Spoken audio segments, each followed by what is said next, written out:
Hey guys, welcome back to the channel. Today we are going to learn about inline functions. So this is very simple and super useful concept that can help you to speed up the programs. Let me show you the regular function.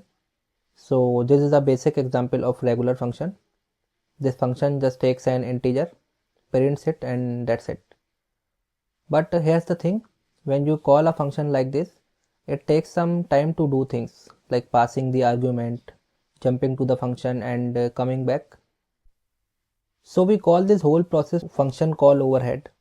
But what if I told you there is a way to skip that overhead part and make your program faster, especially for small functions? That's where the inline keywords comes in. By adding inline, we tell the compiler, instead of doing so many things, just copy the code directly from the function. This removes the overhead of jumping to the function and your program runs a little faster. Alright, but wait, this works best only when your function is small.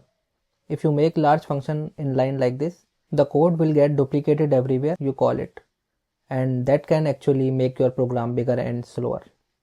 So let's see a quick example in VS Code.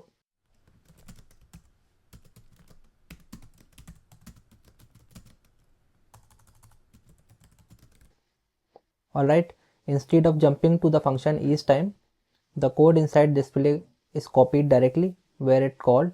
This saves time on a small function like this. That's it for today's tutorial. I hope that helped you understand how inline functions work. Thanks for watching, and I'll see you in the next tutorial.